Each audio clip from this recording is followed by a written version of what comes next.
De l'île Palmetto ou Latanier au canal d'Elcombre à la prairie acadienne, l'avocat Bernard Douan sert le peuple acadien depuis 45 ans. Pour la planification successorale, les affaires ou les blessures corporelles, apprenez plus à bernarddouan.com. La musique cajun est reconnue pour le monde entier, pour ses sons vibrants, son instrumentation unique et sa narration créative. Mais qui fait ce genre de musique tout ce qu'il est? Ce soir, on parle les femmes leaders dans la musique cajuenne pour découvrir plus. Ce soir, c'est la veillée. Nos histoires, notre langage, notre peuple.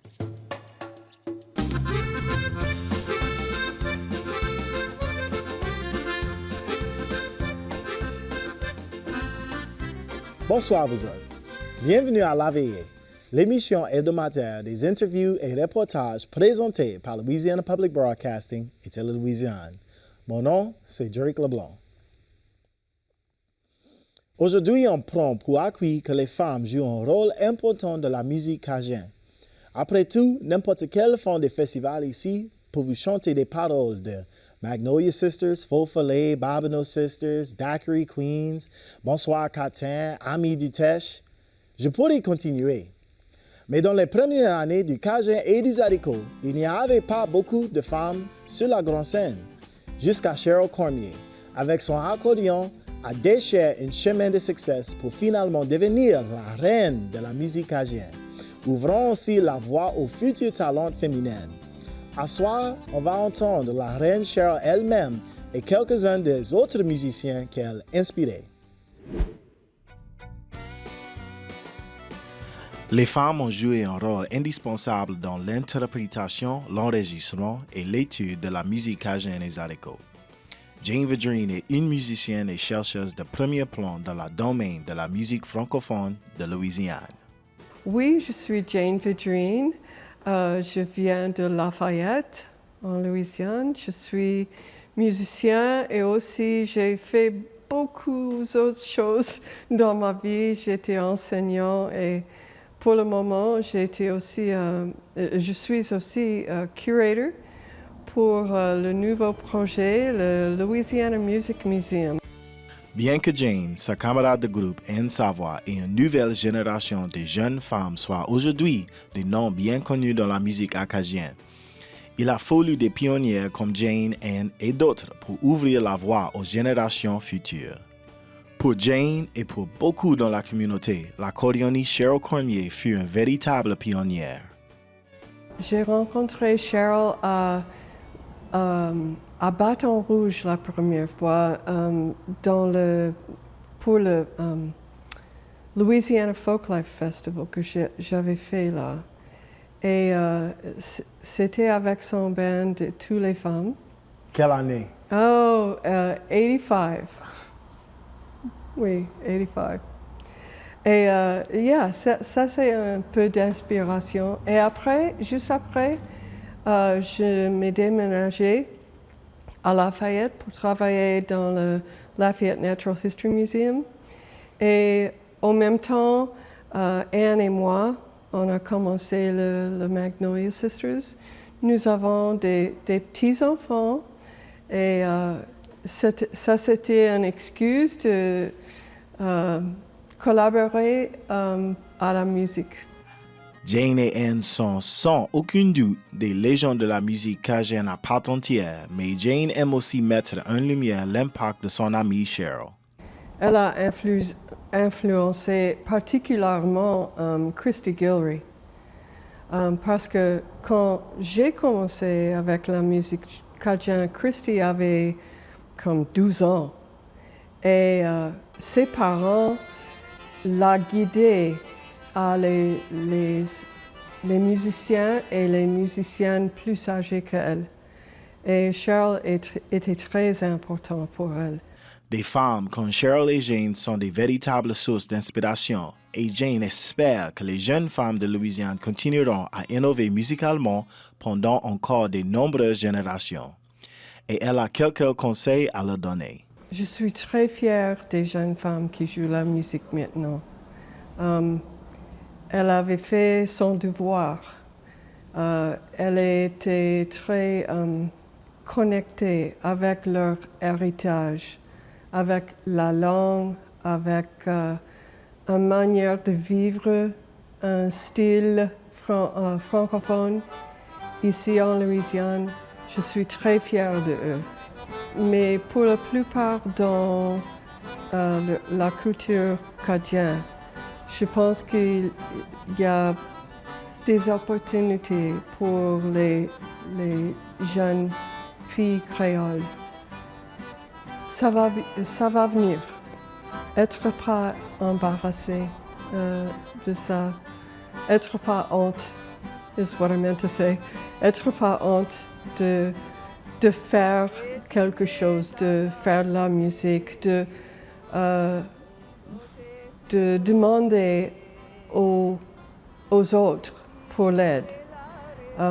C'est comme les autres choses. Si tu veux grandir, si tu veux apprendre, tu as le droit de faire ça. Et il y a des utiles pour le faire.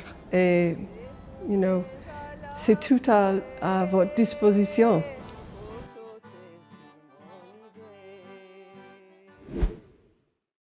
Bon après-midi, Miss Cheryl. Bon Comment après-midi ça va? à vous aussi, merci. Ça va? Ça va, beaucoup bien. Merci de nous rejoindre ce soir. Je veux parler un peu, les gens qui ne connaissent pas, est-ce que tu peux te présenter? Oui, moi je suis Mme Cheryl Cormier. Je viens d'un petit village qui s'appelle Grand Coteau. Et c'est là que j'ai été élevée.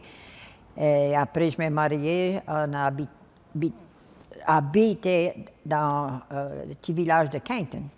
À cette heure, tu habites à... Non, à cette heure, je suis dans Caron-Croix. OK. 30 et quelques années. OK. Donc, tu juste fait autour de l'Acadie. J'ai juste fait tout le tour du pays. La Louisiane. Oui, oui. Le territoire, quelque chose comme ça. Oui, oui. Et toi, tu joues la musique, oui? Oui, je joue l'accordéon. C'est le seul instrument que tu jouais? Je peux moyen jouer en guitare. Je ne connais pas tous les cordes sur une guitare. Et un petit peu du violon.